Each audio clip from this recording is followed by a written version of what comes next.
merci de nous rejoindre aujourd'hui pour ce webinaire sur les eaux usées et les membranes. Donc je me présente s'il y en a qui ne me connaissent pas. Hop, attendez, hop, hop. Donc Luc Boutarin, je travaille dans le traitement des eaux depuis une quinzaine d'années, chez PCI Membrane depuis un an maintenant.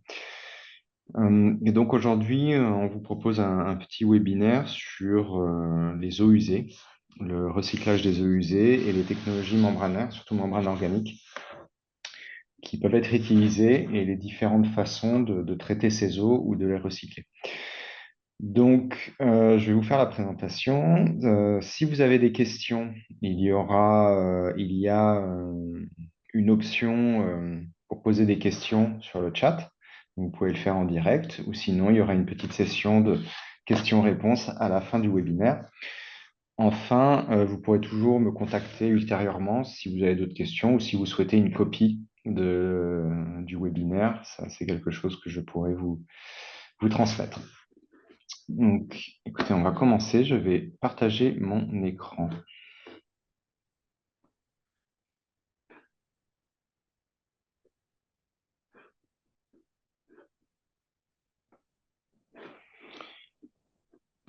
Voilà, vous devriez pouvoir voir mon écran.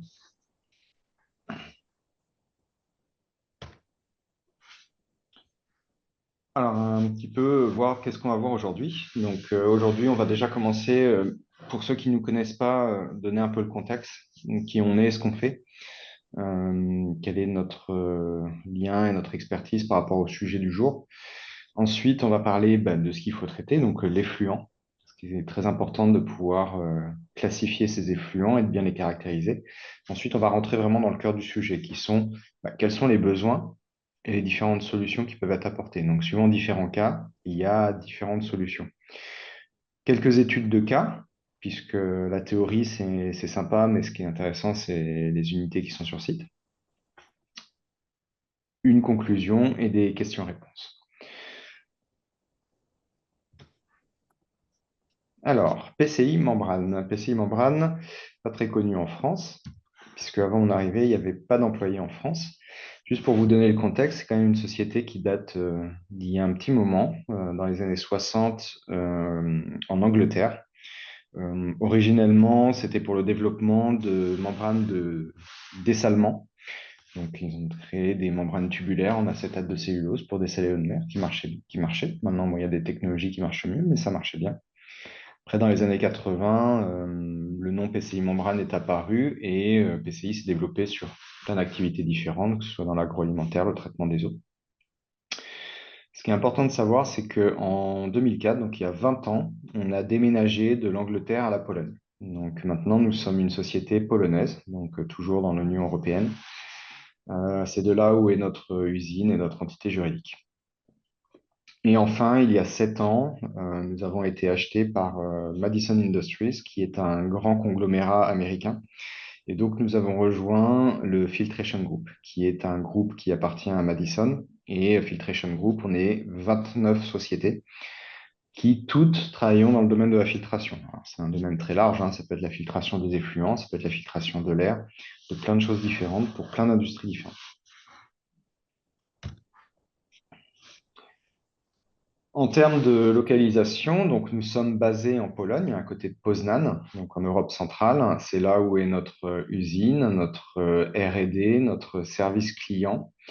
C'est d'ici que partent les produits et d'où nous facturons nos clients. Notre bureau, on a toujours un petit bureau technique en Angleterre, de par l'historique et parce qu'on a encore des employés britanniques.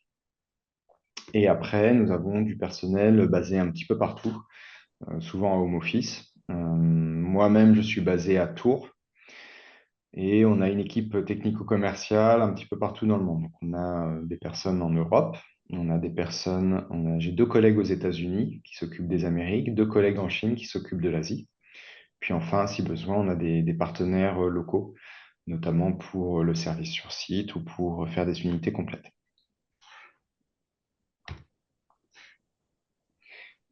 Alors, qu'est-ce qu'il est possible de faire? Eh ben, on peut faire de la MF, de l'UF, de la nano, de l'osmose.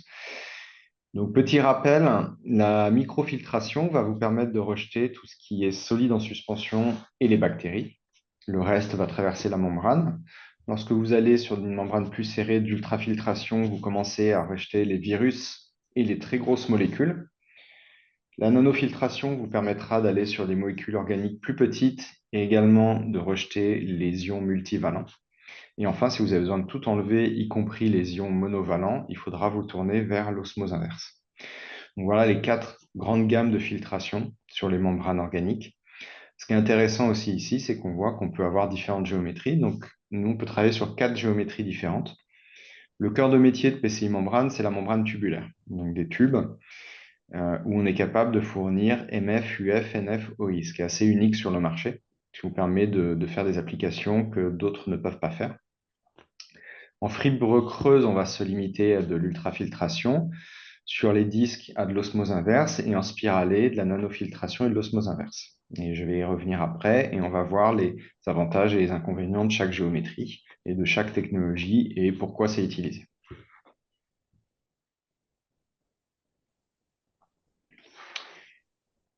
PCI Membrane fournit également beaucoup de services d'essai. On aime beaucoup travailler sur des applications un petit peu particulières, des moutons à 5 pattes ou des applications qui n'existent pas encore ou améliorer des applications existantes. Donc, on fait énormément d'essais. Pour ça, on a une flotte d'à peu près une dizaine de pilotes à notre usine en Pologne.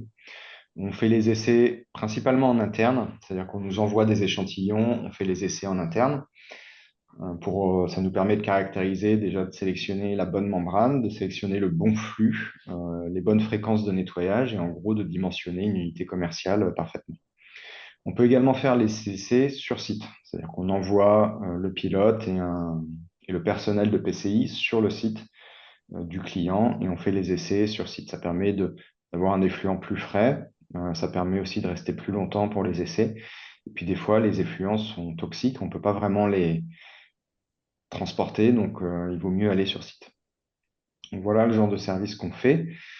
Et ensuite, en termes de service, bah forcément, nous, on fait la fourniture de membranes et de modules, mais on peut faire un peu plus. On peut faire des études techniques, on peut faire des packages d'ingénierie pour des sociétés qui souhaitent, par exemple, construire leur première unité de filtration tubulaire qu'ils n'ont jamais fait. On peut leur faire toute la doc et les études pour la première. Comme ça, ils ont tout ce qu'il faut pour construire leur première unité. Enfin, si on nous demande de faire plus, ben on fera plus, hein. On peut faire des racks, on peut faire des skids, on peut faire des containers, des unités complètes, sachant que nous, on sous-traite, hein, c'est pas quelque chose qu'on fait en interne. Nous, en interne, on fait la membrane et les modules, mais on peut sous-traiter toute cette partie-là si c'est demandé par notre client.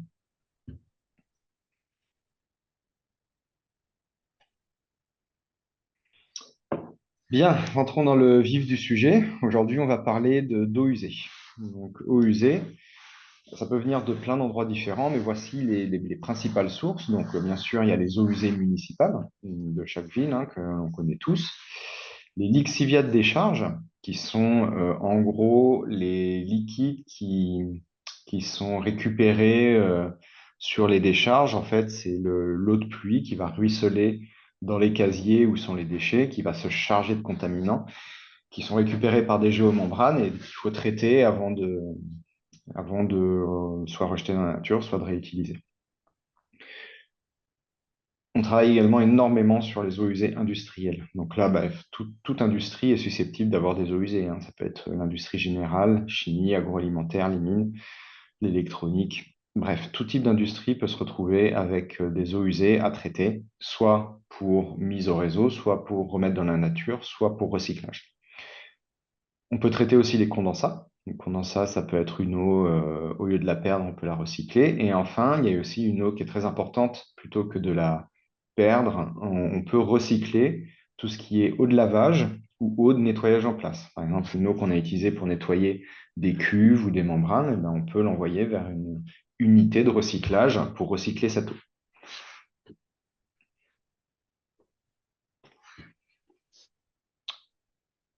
Lorsque vous travaillez sur un projet d'eau usée, La première étape, et c'est la plus importante, c'est de bien caractériser votre eau usée. On ne peut pas vraiment trouver la bonne solution si on ne sait pas quel est vraiment ce sur quoi on va travailler. Donc, le plus d'informations possible est le mieux, mais voilà les informations minimum à avoir sur votre eau usée pour commencer à travailler dessus. La température. Donc, la première chose, c'est que les membranes organiques ne peuvent pas résister à toutes les gammes de température. On a des membranes qui montent jusqu'à 80 degrés, et on en a qui résistent qu'à 30 degrés. Donc, c'est important de connaître la gamme de température de votre effluent pour savoir sur quel type de membrane vous allez vous mettre. Et aussi, c'est important de savoir que la température a une incidence sur la viscosité de l'eau et sur la perméabilité de la membrane. Donc, généralement, plus l'eau est chaude, plus c'est facile de traverser la membrane. Donc, vous aurez besoin de moins d'énergie. Mais il peut y avoir un peu moins de réjection parce que la membrane est un peu plus lâche. Donc, c'est important de connaître cette température. Le pH, idem, les membranes ne peuvent ne pas toutes résister à tous les pH. Il y a des membranes, on va en voir après, qui résistent de 0 à 14, mais la plupart vont être en gros entre 1,5 et 10,5. Donc, il ne faut pas dépasser ce pH au risque d'abîmer la membrane. Enfin, le pH, c'est également important pour l'équilibre de votre eau usée. Suivant le pH, vous n'aurez pas la même solubilité des composés, que ça puisse être des minéraux ou des métaux. Ce ne sera pas la même à pH 4 qu'à pH 10, évidemment. Les matières en suspension. Donc, les matières en suspension, matières sèches en suspension dans l'eau, important à caractériser, d'une part pour le colmatage. Donc, ça peut colmater, bloquer la membrane. Enfin, c'est quelque chose qu'on va vouloir souvent éliminer de notre eau. Donc ça, ce sera forcément rejeté par tous les types de membranes dès l'AMF. Par contre, attention au niveau. Suivant les niveaux, on va adapter un petit peu le process pour ne pas obstruer, encrasser les membranes. Les organiques, donc COT, DBO, DCO. C'est la matière organique dans l'eau. Il faut la caractériser parce que forcément, c'est source de colmatage. Ça peut encrasser les membranes. Et souvent, c'est ce qui nous est demandé d'éliminer de l'eau usée. L'AMF va laisser les organiques traverser. L'UF, ça va vraiment être que les très grosses molécules. Généralement, lorsqu'on nous demande de traiter les organiques qui sont souvent dissous, on va se tourner vers de la nanofiltration ou de l'osmose inverse. Bactéries, virus, ça c'est éliminé à partir de l'UF, on élimine toute bactérie et virus, NF osmose aussi. Donc ça permet de tout éliminer. Dans les cas où il faut un effluent de sortie qui soit complètement désinfecté, par sécurité, il est généralement mis une deuxième étape de sécurité qui est du chlore ou de l'UV pour être sûr que vraiment l'effluent est complètement désinfecté après l'étape membranaire.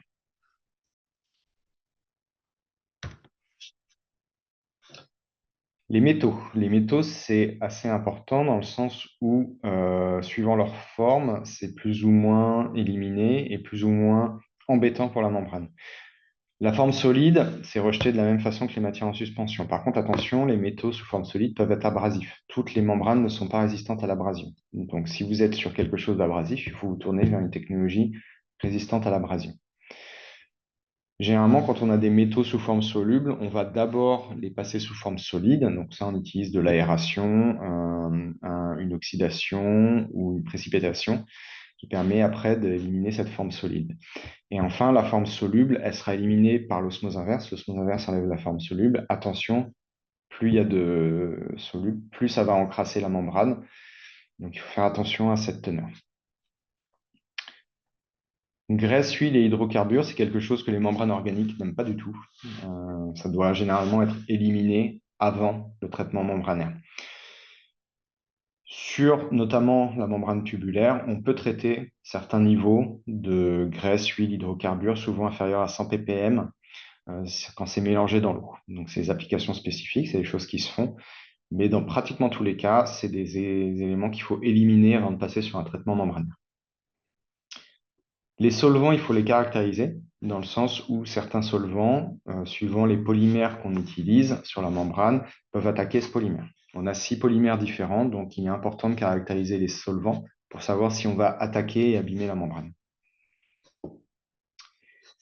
Chlore et oxydant, ça c'est très important pour NF osmose. MF, UF, La plupart des polymères qui sont utilisés sur ces technologies sont résistants à l'oxydation. Par contre, dès qu'on tape sur la NF, l'osmose inverse, généralement on utilise du polyamide. Polyamide n'aime pas le chlore libre, n'aime pas les oxydants. Une oxydation de la couche de polyamide, c'est irréversible. En gros, ça casse le polyamide. Vous allez passer plein d'eau, mais également tous les composés vont traverser la membrane. C'est malheureusement irréversible et la seule façon de corriger ça, c'est de remplacer la membrane. Donc, très attention à ces chlores et oxydants lorsque vous êtes sur des applications nanofiltration et osmose inverse. Enfin, la salinité doit être caractérisée pour vos applications NF osmose. Comme on a vu, la nano va attaquer les ions multivalents, l'osmose inverse multivalent et monovalent. Donc, il est important de caractériser les sels qu'il y a dans l'eau, ceux qu'on veut éliminer, ceux qu'on veut garder, et également la salinité de départ de votre eau va jouer sur la pression osmotique, qui va jouer sur la pression de travail de votre unité. Enfin, lorsque vous concentrez ces sels, ils peuvent précipiter. Donc attention à ne pas dépasser le seuil de précipitation, de cristallisation de ces sels, ou d'utiliser un séquestrant, qui est un produit chimique qui va permettre de monter plus haut en termes de concentration des sels dissous et de ne pas cristalliser. Donc c'est très important de bien caractériser la salinité lorsque vous travaillez sur des applications de nanofiltration et osmose inverse.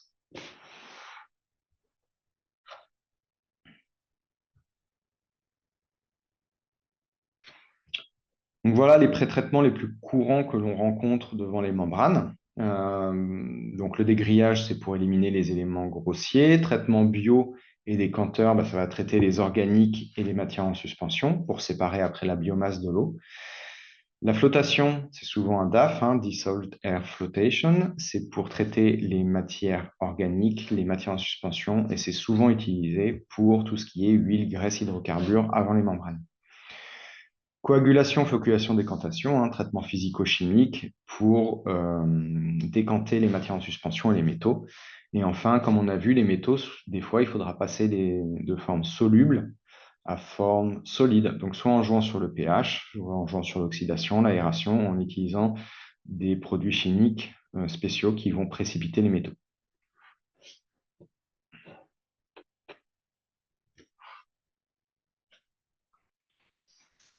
Alors, besoins et solutions. Voilà un petit tableau récapitulatif des différents cas que l'on peut rencontrer, que l'on va pouvoir traiter en membrane organique. On va revenir après sur chaque cas, mais voilà un petit peu les besoins, la solution et les avantages. Donc, si on prend le premier, disons que nous avons une eau usée, pas facile à traiter, et un lixivia et qu'on veut le traiter directement. C'est-à-dire qu'on ne veut pas faire de pré-traitement, on aimerait pouvoir le traiter directement en une seule étape. À ce moment-là, on va se tourner vers la géométrie tubulaire, qui est celle qui résiste à l'encrassement. On va voir après pourquoi. Donc, c'est résistant au colmatage, à l'encrassement. Il n'y a pas peu de pré-traitement. Il y a la gamme complète MF, UF, NF, osmose. Donc, en gros, ça vous permet de traiter une eau usée, voire un lixivia, donc une eau difficile, en une seule étape, avec peu ou un pré-traitement minimal. C'est quand même assez intéressant par rapport aux unités membranaires qu'on voit actuellement sur le marché. C'est une autre façon de faire. Il y a des avantages et des inconvénients qu'on va voir après, mais il faut savoir que ça existe. Le point numéro 2, c'est qu'est-ce qu'on fait si on a des matériaux abrasifs dans notre eau usée? Du sable, des métaux, des minéraux qui vont être abrasifs et détruire la membrane. À ce moment-là, il faut se tourner vers une technologie résistante à l'abrasion. Et on va le voir après, il y a une nouvelle technologie tubulaire qui s'appelle le TMF, qui est résistante à l'abrasion. Donc ça, on peut le voir juste après. Idem pour les pH extrêmes. C'est la même technologie qui résiste à l'abrasion et qui peut traiter toute la plage de pH de 0 à 14. Ça, c'est un peu nouveau, dans le sens où ça, c'était plutôt sur des membranes céramiques avant, mais maintenant, on peut le faire en membrane organique. Lorsqu'on est sur un traitement biologique, généralement, on peut associer des membranes à ce traitement biologique dans le cadre d'un bioréacteur à membrane. Et il y a deux types de bioréacteurs à membrane. Il y a le bioréacteur à membrane externe, qui utilise des membranes tubulaires, qu'on va voir après. et immergé qui utilise des fibres creuses. Chacun a ses avantages et ses inconvénients. Si on veut traiter un lixivia avec le taux de conversion maximum, c'est-à-dire monter le plus haut en pression pour pousser le plus de perméa hors du concentrat, eh bien, si on veut monter très très haut en pression, jusqu'à 140 bar, on va utiliser les membranes disques. Donc ça, on le verra après. Enfin, lorsqu'on est sur des eaux faciles ou déjà traitées par un procédé membranaire, des eaux qui sont propres, mais dont il reste des éléments dissous à éliminer, là, on va se tourner vers de la membrane spiralée, dans le sens où c'est celle qui a la plus forte densité de surface membranaire et qui sera la moins chère à mettre en œuvre. Mais ça, il faut que l'eau soit déjà très propre euh, avant de passer sur des membranes spirales. Donc, on va voir tous ces cas un à un. Alors, le traitement direct d'une eau difficile, ça paraît inconcevable et pourtant ça existe avec la technologie tubulaire. Tubulaire, c'est tube. Donc, un tube, avant de bloquer un tube, il faut vraiment y aller en termes de colmatant. Nos tubes sont de 6, 8, 12,5 mm. Donc, c'est quelque chose qui est très résistant au colmatage. Généralement, dans 90% des cas, il n'y a pas de pré-traitement devant. Ça permet de faire le traitement en une seule étape, dans le sens où on peut même enlever jusqu'au sel dissous avec de l'osmose inverse en tubulaire. Et ça, c'est quelque chose qui n'est pas offert partout et qui est très intéressant sur certains domaines, surtout sur l'eau usée industrielle. C'est quelque chose qui est beaucoup aimé par les industriels dans le sens où c'est une membrane entre guillemets rustique, solide, facile à mettre en œuvre et ça leur parle. C'est simple. Donc, c'est une unité, une seule étape, facile à mettre en œuvre, facile à nettoyer, facile à opérer. On peut même nettoyer les membranes avec des petites boules, des petites billes de mousse qui sont juste ici. Hop, des petites billes en mousse bleue là. Donc ça permet de limiter le nettoyage chimique dans le sens où on peut faire un nettoyage mécanique avec une petite boule en mousse. Donc ça n'utilise pas de produits chimiques, c'est pas cher et c'est efficace. Donc voilà, ça fait plein d'avantages. Deux inconvénients quand même. La surface membranaire sur un tube est faible, donc il vous faudra, par rapport à du spiralé par exemple, beaucoup plus de modules pour un débit donné. Donc le CAPEX est assez important. Et en termes d'OPEX aussi, il faut savoir que ça utilise pas mal d'électricité parce qu'il vous faut une pompe de recirculation, puisqu'il faut maintenir une vitesse tangentielle assez élevée dans les tubes pour éviter le colmatage et pour avoir une très bonne filtration. Donc, des gros avantages et des inconvénients quand même. C'est pour ça que ce n'est pas adapté à tous les cas, mais l'important, c'est d'avoir un arsenal de différents outils membranaires qui permettent de traiter différents cas. C'est pour ça qu'aujourd'hui, on présente différents cas et différentes solutions. Ici, vous pouvez voir les références des membranes tubulaires. Et donc, comme vous pouvez voir, on a 6 polymères différents. Ça permet d'être compatible avec beaucoup d'effluents. On a des températures de fonctionnement qui peuvent aller de 49 degrés jusqu'à 80 degrés. Donc, on peut traiter des effluents chauds. Des gammes de pH qui sont différentes suivant les polymères. Mais ce qui est le plus important, c'est le seuil de coupure. Donc, on va commencer à 0,2 microns sur de la microfiltration qui est le plus ouvert. Vous allez voir qu'on peut aller de plus en plus petit en termes de seuil de coupure. Donc, on a de l'UF de plus en plus serré. Ensuite, on passe sur de la nanofiltration. Puis, on arrive même jusqu'à 99% de réjection du chlorure de sodium, qui est de l'osmose inverse. Donc, c'est très intéressant d'avoir tous ces seuils de filtration en technologie tubulaire. Et ça nous permet vraiment de traiter ce dont on a besoin. Il y a des cas où on veut rejeter une partie des composants, mais en laisser traverser une partie par la membrane. Donc ça nous permet vraiment de travailler là-dessus. Tout à droite, vous verrez les modules dans lesquels vous pouvez mettre ces membranes. Ça, c'est intéressant. Les modules. Voici les modules dont nous disposons. Donc, je ne vais pas trop rentrer dans les détails aujourd'hui. Ça vous permet d'avoir la référence pour avoir les diamètres, les longueurs, les surfaces membranaires qui, comme je l'ai dit, sont malheureusement faibles sur cette géométrie. Avantage, inconvénient de chaque technologie. Ça vous permet de savoir un petit peu sur quel module vous pouvez travailler et quel module choisir. Un PID typique d'une installation tubulaire, c'est juste pour vous montrer typiquement comment ça se construit. Comment ça marche généralement une unité tubulaire? Vous avez une alimentation, donc vous avez une pompe d'alimentation qui envoie vers une boucle de recirculation. C'est-à-dire que vous avez une pompe de recirculation et vous avez des modules qui sont en série, voire en parallèle. Et on a cette pompe qui maintient la vitesse tangentielle dans l'unité. La vitesse tangentielle dépend du module utilisé. Vous avez les données ici. Donc, cette pompe de recirculation, c'est celle-ci qui va utiliser l'électricité. C'est vraiment celle-ci qui fait le plus grosse part de l'OPEX de votre unité. Et après, vous récupérez et perméa et concentrat d'un autre côté. C'est quelque chose que vous pouvez utiliser en batch, c'est-à-dire que vous avez un volume donné, vous le passez, vous récupérez un volume donné de perméa et de concentrat, ou en continu. Encore une fois, ça dépend de votre application et de votre besoin. Donc ça, c'est la partie filtration. Bien sûr, après, à côté, vous avez une petite unité de rinçage et de NEP qui vous permet de rincer les modules et de les nettoyer. C'est assez classique. Ce que je voulais vraiment vous montrer, c'est que généralement, vous avez une pompe d'alimentation et une pompe de recirculation.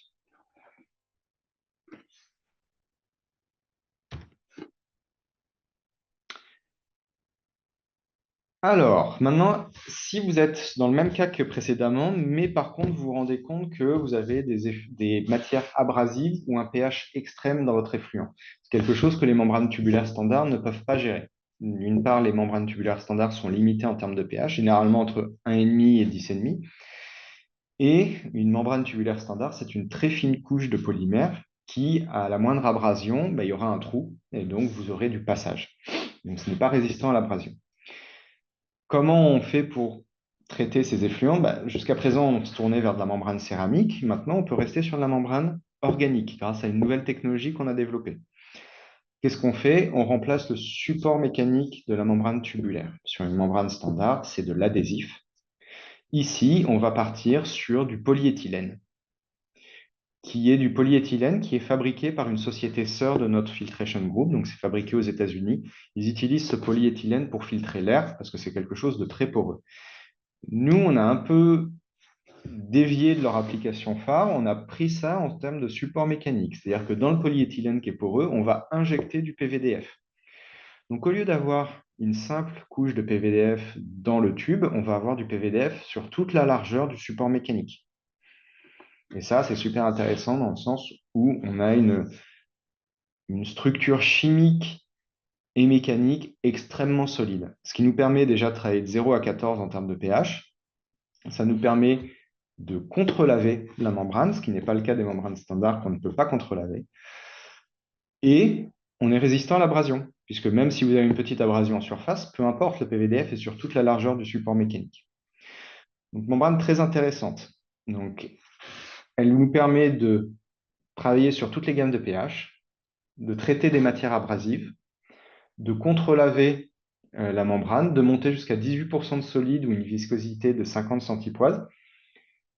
Et en gros, on va utiliser des flux qui sont bien plus importants. Sur les flux d'une membrane tubulaire standard, on est sur les applications entre 0 à 100 LMH. Ici, on peut monter sur certaines applications jusqu'à 600 LMH, qui permet de réduire la surface membranaire. Membrane très intéressante. De limitation, ça monte jusqu'à 43 degrés. Donc, sur les effluents chauds, très chauds, on ne peut pas l'utiliser. Et en termes de seuil de coupure, c'est du PVDF. Donc, on va se limiter à de l'AMF et de l'UF. Les applications standards, c'est de la récupération de solutions très acides ou très alcalines, récupération des métaux, les matières en suspension abrasive, la silice, l'exploitation minière. Donc, c'est beaucoup utilisé dans les mines, dans l'industrie chimique, dans l'industrie de l'électronique. Technologie très intéressante. Nous allons d'ailleurs cette année démarrer une usine en France dans le domaine de l'électronique. Comment se présente un skid TMF? Généralement, ça se présente comme ça. Vous avez les modules qui sont connectés en série. Vous avez une cuve de concentration. Et comme on a vu dans le PID précédent, sur la technologie tubulaire, on tourne en boucle de recirculation avec la pompe de circulation pour avoir une vitesse tangentielle qui est de 3 à 5 mètres secondes à peu près. Et après, vous avez les cuves de NEP. Et ce qui est important aussi, c'est comme on peut contre-laver ce module, vous avez soit une pompe de contre-lavage, soit une autre façon de contre-laver. Si on ne veut pas mettre de pompe, on utilise ce qu'on appelle une colonne d'impulsion. Donc, c'est une colonne remplie de filtrats dans laquelle on va utiliser l'air comprimé qui est utilisé pour les vannes et on va pousser ce filtrat dans le sens inverse. Donc ça permet de pousser le filtrat pour faire le contre-lavage sans pompe, en utilisant de l'air comprimé. C'est à votre choix, vous pouvez mettre une pompe également.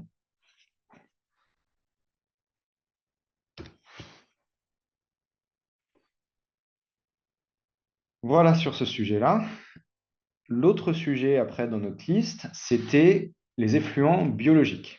Lorsqu'on a un traitement bio, est-ce qu'on peut utiliser des membranes derrière? Bah oui, il y a les bioréacteurs à membrane. Donc, classiquement, vous avez, je pense que vous le savez en tant que professionnel du traitement des eaux, derrière un traitement biologique, vous avez un décanteur qui permet de séparer la biomasse de l'eau. Et on récupère l'eau décantée par surverse. Donc ça, c'est très bien. Ça marche très bien. Par contre, le décanteur prend de la place et ça demande un peu de temps avant de décanter tout ça. Pour le faire de façon plus rapide et plus efficace, il est possible d'utiliser ce qu'on appelle des bioréacteurs à membrane, c'est-à-dire que cette séparation de biomasse et d'eau se fait via une barrière physique qui est la membrane. Deux façons de le faire. Premier point, on remplace le décanteur par une unité externe tubulaire ou on va immerger soit dans le bassin bio, soit dans un petit bassin juste à côté, des membranes fibres creuses. On va le voir juste après. Donc les deux technologies ont leurs avantages et inconvénients. Et surtout, la membrane permet de filtrer sur moins d'espace. Donc déjà, on va avoir une empreinte au sol plus petite, plus rapidement. Et surtout, on a une qualité sortie constante. On est sur une barrière physique. Donc votre qualité de filtrat sera constante et toujours excellente, ce qui permet de passer sur d'autres traitements derrière, notamment les membranes spiralées.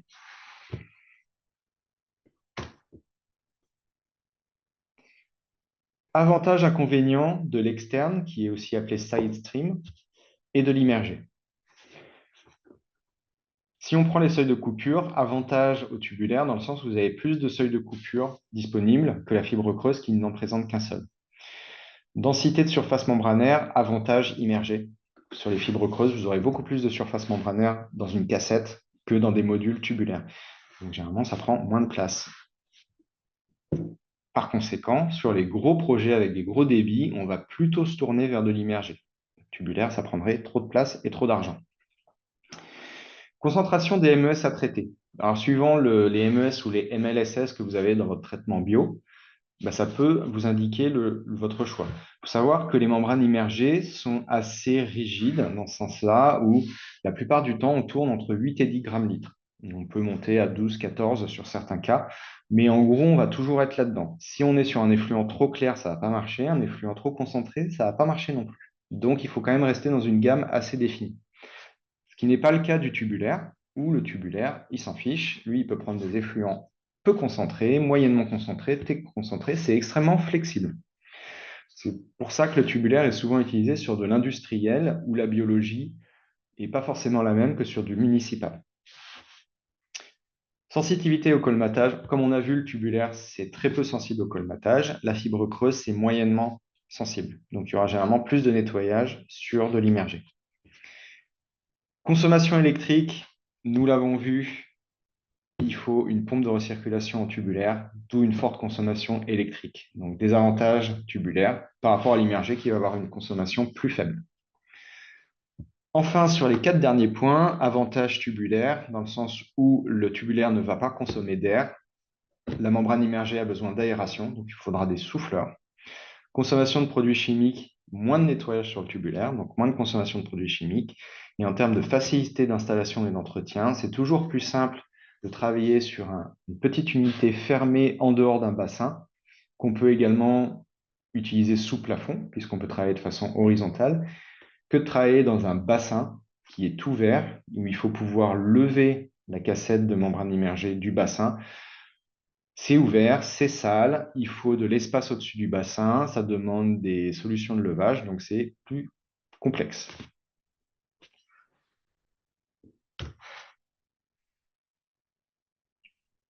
Voilà les membranes qui sont utilisées. Donc à gauche, vous avez le module tubulaire, donc pour le side stream, hein, c'est ce qu'on a vu. Et ensuite, vous avez les cassettes de membrane immergée. Deux types de cassettes. Vous avez une aération conventionnelle, plutôt pour les petits projets ou les remplacements. Et enfin, si vous êtes un peu plus libre en termes surtout de hauteur d'eau, puisque c'est des membranes qui sont plus hautes, on va utiliser de l'aération pulsée. L'aération pulsée, au lieu de l'aération continue, c'est une grosse bulle qui va être lâchée toutes les 7 à 8 secondes. Et en fait, ça permet de diminuer la consommation d'air de 2 à 5 par rapport à la technologie conventionnelle. C'est très intéressant parce que sur l'immergé, le plus gros consommateur énergétique, c'est le souffleur. Ça, c'est suivant chaque projet.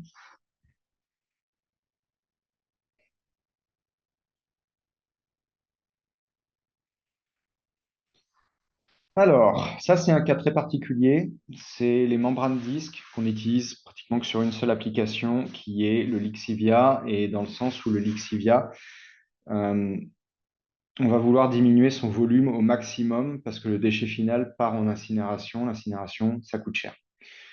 Donc, si on veut vraiment diminuer ce volume au maximum, le Lixivia étant chargé de sel, il faut pousser pour contrer la pression osmotique.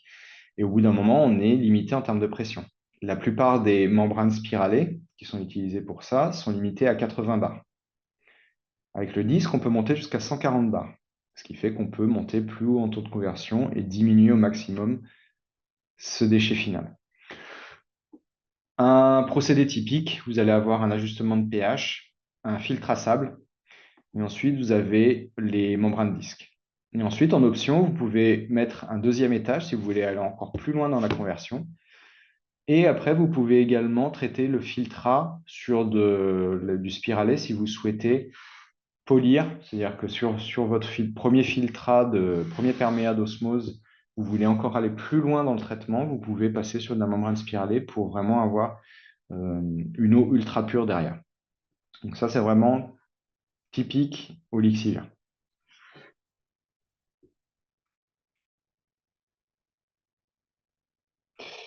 Enfin, la dernière géométrie, c'est la géométrie spiralée, qui est la géométrie la plus connue sur les membranes organiques, qui marche très bien sur des eaux propres.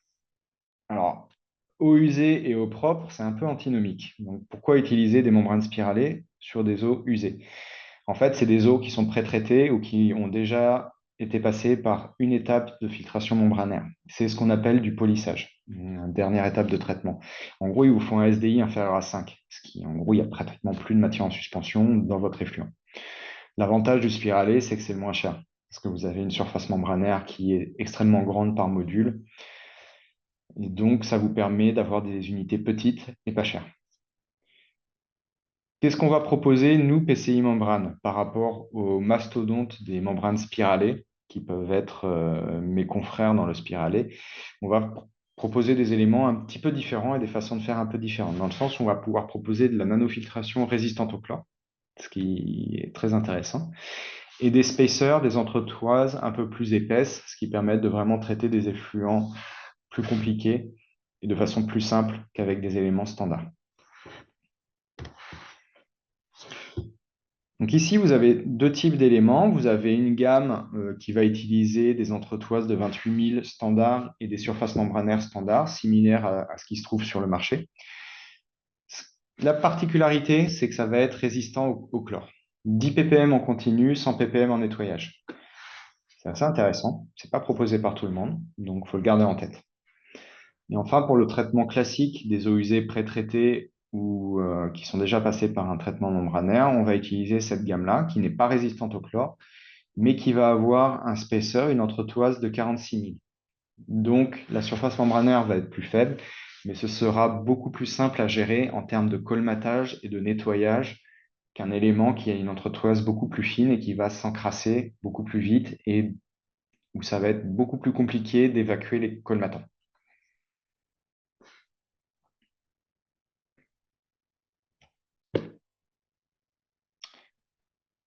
Voilà les différents besoins que l'on peut avoir, les différents cas qu'on peut rencontrer. Alors, ce n'est pas exhaustif, c'est vraiment les cas les plus qu'on rencontre le plus.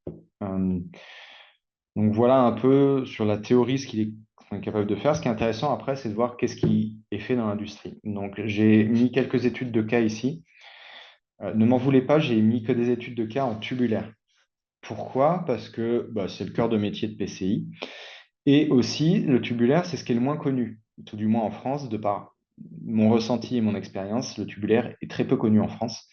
Et donc, aujourd'hui, je souhaitais communiquer sur la technologie tubulaire pour montrer ce qu'il est possible de faire là-dessus. Donc, les études de cas se focaliseront sur cette géométrie.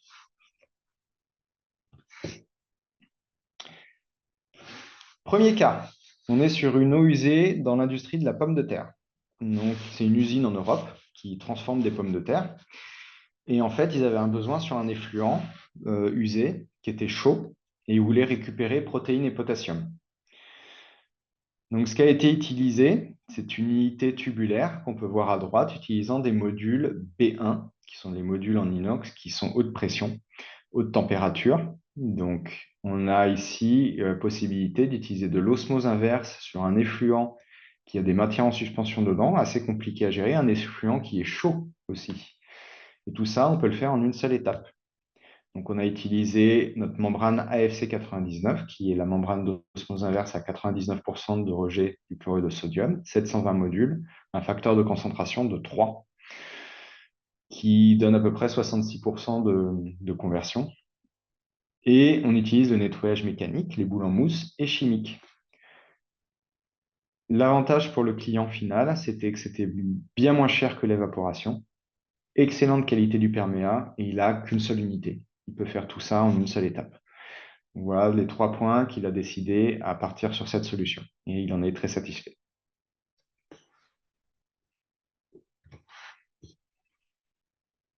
Deuxième cas, l'eau usée dans l'industrie du papier. C'est notre plus grosse usine tubulaire. Elle est immense, celle-ci. C'est en Scandinavie, vous pouvez vous en douter, parce ils font beaucoup d'usines à papier là-bas. Et en fait, ils avaient des eaux usées de l'étape de blanchiment avec des macromolécules de DCO. Et ils voulaient diminuer en gros leur effluent usé par 98%, diminuer le volume de 98%, tout en concentrant au moins 50% de la DCO dedans. Donc, des essais ont été faits et on a vu que comme c'est des macromolécules, un seuil de séparation de 4000 Dalton était suffisant. Donc on utilise des membranes UF que l'on a mis dans des modules B1 pour une question de température et de pression. Du coup, l'avantage pour eux, c'est quelque chose d'énorme, mais ils sont passés de 300 mètres cubeurs d'eau usée à seulement 6 mètres cubeurs en concentrat final. Et donc, en fait, ça, le final partant en incinération, ils ont seulement que 2% de leurs eaux usées qui partent en incinération. Tout le reste est recyclé. Ça, c'est super important pour eux. Donc, forcément, beaucoup d'argent et d'énergie de gagner. Et en plus, ils ont obtenu l'écolabel Swan qu'ils souhaitaient. Donc, cette unité leur a permis de le faire, de par les gains d'eau usée, de par les gains d'eau recyclée, de par les gains d'énergie non consommée.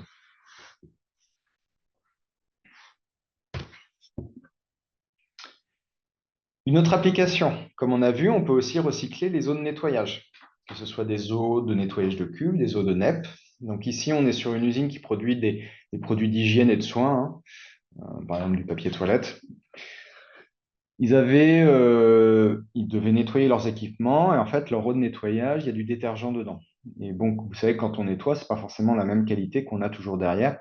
Donc en fait, ils se retrouvaient avec une eau à base de détergent et dedans, il y avait plus ou moins de sel, plus ou moins de matière en suspension, plus ou moins de viscosité. C'était très variable. Et en fait, ce qu'ils avaient comme problème, c'est bon, on a un effluent qui est hyper variable, comment on le traite avec une solution unique? Bah, c'est l'avantage du tubulaire. Le tubulaire, c'est extrêmement flexible, ça peut gérer différentes viscosités, ça peut gérer différentes concentrations. Donc pareil, ils ont utilisé de l'osmose inverse tubulaire avec des modules B1, nettoyage mécanique et chimique. Ici, vraiment, le but, c'était de traiter un effluent qui change tout le temps, avec la même technologie. Voilà pourquoi ils sont partis là-dessus. En plus, ils ont eu le traitement en une seule étape. Ça leur allait bien de ne pas avoir beaucoup de blocs à mettre les uns à la suite des autres. Et ils réutilisent le perméat, donc gain en termes d'eau propre.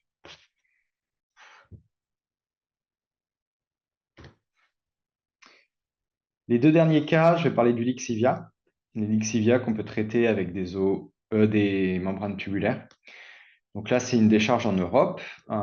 Il fallait récupérer la biomasse issue du traitement bio et concentrer l'effluent de déchets pour qu'il soit le plus petit possible.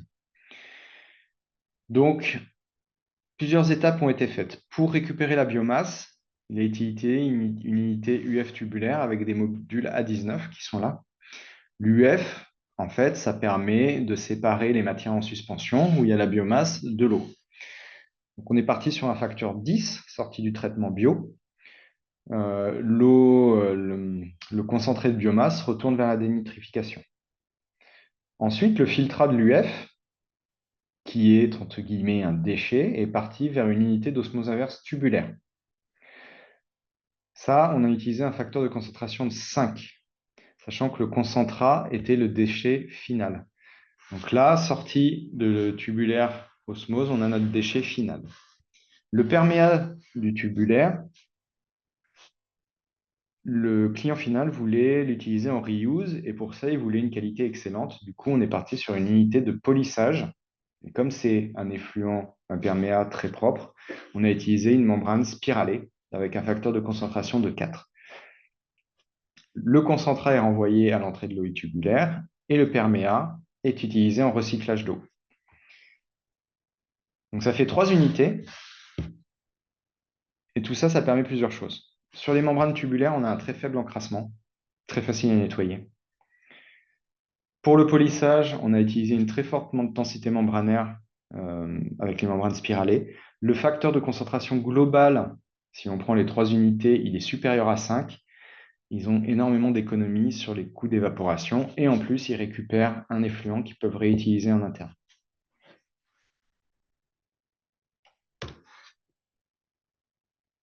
Un autre cas sur le Lixivia, cette fois, c'est du traitement direct. Il n'y a plus de traitement biologique devant. On prend le Lixivia directement et notre client il disait, voilà, j'ai du Lixivia, je veux le traiter directement.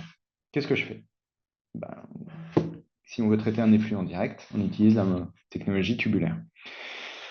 Donc là, très simple, hein, on est parti sur une solution d'osmose inverse avec des modules B1, pas de pré-traitement, facteur de concentration de 12. Les avantages, c'est que c'est une seule étape, c'est facile à mettre en œuvre, c'est facile à exploiter pour le client final, faible encrassement, nettoyage très facile. Le Lixivia, il peut varier en qualité, en volume, en concentration. Le tubulaire, ça gère les variations, donc il n'y a pas de souci. Et donc, ils ont récupéré 92% de l'eau, donc il n'y a plus que 8% en termes de volume final de déchets, et 92% de l'eau est réutilisée sur site, en une seule étape, ce qui est super intéressant pour eux.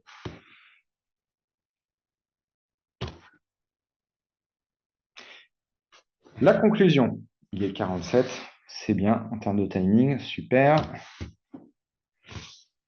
La conclusion que je voulais vous donner aujourd'hui, c'est que les membranes, comme vous l'avez vu, vous proposent différentes options. Vous avez, avec les membranes organiques, les différentes géométries, les différents polymères, les différents seuils de coupure, un arsenal d'outils qui peuvent s'adapter à différents cas.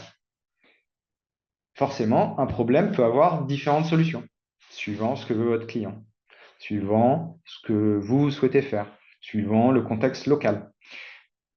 C'est à la fois bien parce qu'on peut avoir plein de solutions différentes, à la fois pas bien parce que il faut se creuser un peu les ménages des fois pour trouver la meilleure solution. Mais c'est aussi ce qui fait le sel de notre métier. Ce qui est très important pour trouver la bonne solution et définir la bonne solution, c'est de définir d'où vous partez et où vous voulez aller.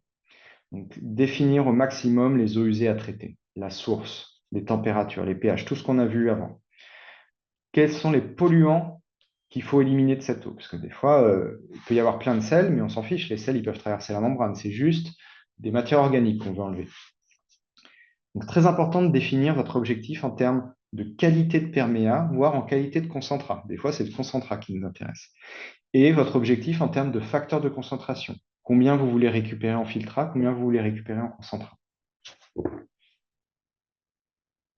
Un sujet bien défini sera toujours plus rapide et moins cher qu'un sujet mal défini. Donc, le premier point, c'est toujours bien définir votre projet, votre cas.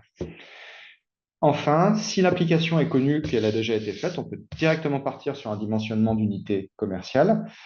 Mais comme nous, on aime bien faire des choses un petit peu bizarres, souvent on va passer par une phase d'essai sur site, hop, sur site ou chez nous à l'usine. Ça, n'hésitez pas à me contacter là-dessus pour parler de ça. Voilà, je redis la dernière chose.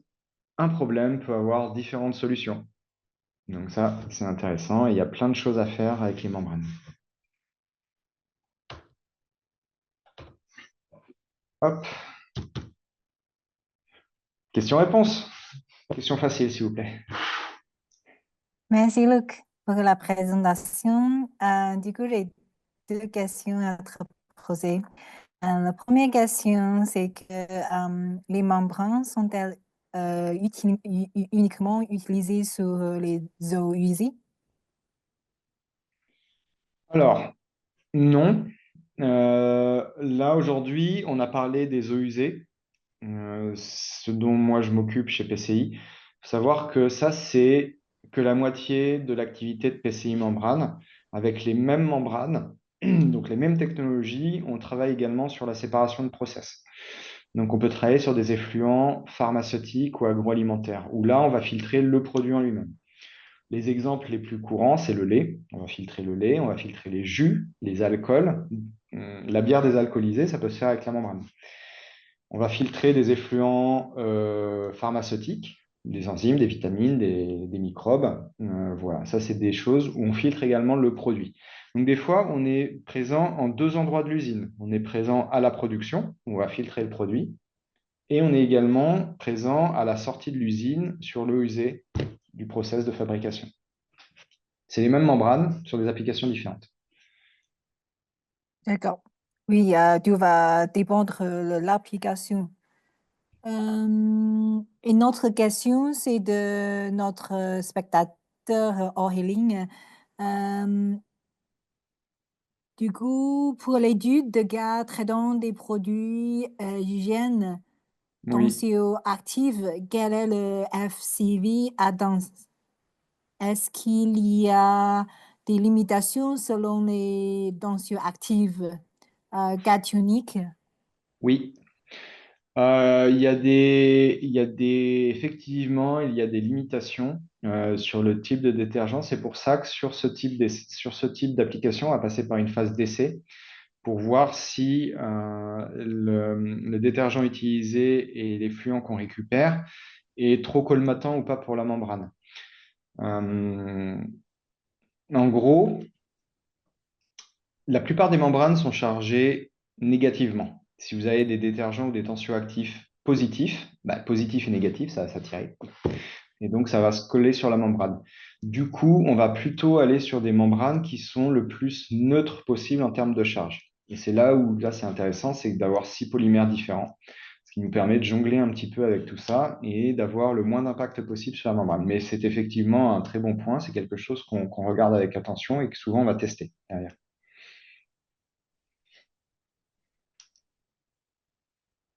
Super. Merci, Luc. Une autre question de Christophe. Christophe demande pourquoi les membranes immergées ne fonctionnent pas bien si la concentration est inférieure à 8. Alors, c'est des membranes qui sont développées pour marcher avec. Il faut une fine couche, en fait, il faut une fine couche de gâteau biologique sur la surface de la membrane pour que la membrane, entre guillemets, ait une barrière de protection entre le PVDF et le milieu dans lequel elle est. Donc, c'est des membranes qui ont été développées pour ça. Et en fait, on travaille en aspiration, c'est-à-dire qu'on travaille de l'extérieur de la fibre vers l'intérieur de la fibre. Et on voit que quand on travaille dans ce sens-là, il est important d'avoir cette couche de gâteau. Et on se rend compte en fait que sur de l'eau trop claire, eh ben, en fait, on va avoir des perméabilités qui sont plus faibles et ça va être assez compliqué d'aspirer juste l'eau en dessous. Je sais que ça paraît idiot, ça paraît bête, mais c'est comme ça que ça marche malheureusement. Et de façon empirique, on s'est rendu compte que ce soit nous ou les autres fournisseurs, que ça ne marche que dans une certaine gamme de matières en suspension et d'activités biologiques. Et de toute façon, si vous êtes sur un effluent qui est beaucoup plus clair, vous avez d'autres solutions moins onéreuses que le BRM immergé pour le traiter. Vous pouvez passer sur des membranes spiralées, vous pouvez passer sur de l'UF en pression. Donc là où vous êtes en pression, vous êtes plutôt interne-externe, ou vous pouvez passer sur de la membrane tubulaire en UF. Ça marche. Merci, Luc. Une autre question de Céline. Quelle quantité d'échantillons faut-il envoyer en Pologne pour réaliser des essais? La plupart du temps, c'est 200 à 300 litres pour un D'accord. essai. Ok. J'ai une autre question concernant le délai de livraison. Quel est le délai de livraison typique? Alors, ça dépend. Si les éléments sont en stock, c'est en stock en Pologne, ça peut être livré dans la semaine. Donc les membranes tubulaires qui sont fabriquées en Pologne, si c'est pas en stock, généralement dans le mois c'est fabriqué et ça peut être expédié. Après, ça dépend de notre planning de fabrication au moment de la commande. Donc sur la membrane tubulaire, en stock dans la semaine, pas en stock, ça peut prendre 1 à 3 mois, en gros. Les membranes fibres creuses, il faut compter 4 à 5 mois parce que c'est des fibres qui sont fabriquées en Asie. Et donc, le temps de transport, on comptait, et c'est fabriqué à la demande, il n'y a pas de stock. Donc là, il faut compter 4 à 5 mois. Les membranes spiralées, ça, si c'est en stock, pareil, c'est dans la semaine. Si c'est pas en stock, c'est encore une fois fabriqué en Asie. Donc ça peut prendre 3, 4, 5 mois. Et si on utilise un transport avion, ça peut être 1 à 2 mois. Après, ça dépend du carnet de commande au moment de la commande. Donc, en gros, en stock, c'est livré très rapidement. Si c'est pas en stock, ça peut être entre 1 à 3 mois pour le tubulaire. Et sur les autres géométries, il faut compter plutôt 3 à 5 mois. Super. Merci, Luc. Du coup, ça, c'est tout des questions on a vues pour aujourd'hui. On peut OK. nous avancer pour la dernière page. Le dernier slide, c'est juste mon adresse email. Si vous avez des questions, n'hésitez pas à me contacter. Si vous voulez une copie de la présentation, je vous l'enverrai. Si vous avez des questions, si vous voulez approfondir un sujet, je suis disponible.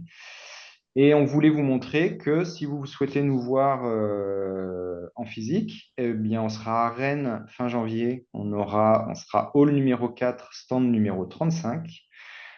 Ce sera la première fois qu'on expose au Carrefour de l'eau. Donc, venez nombreux nous voir. Il y aura Amélie et moi-même sur ce stand. Et si vous êtes à Amsterdam au mois de mars, vous pourrez rencontrer toute l'équipe PCI Membrane qui sera à Amsterdam à Aquatech. Donc, on sera hall 10, stand 712. Voilà, c'est Merci tout pour beaucoup, moi. Luc. Merci pour la présentation. Merci à tous d'avoir participé et puis n'hésitez pas à nous contacter pour d'autres questions. Encore merci pour votre présence. Merci. Bonne journée. Au revoir. Au revoir.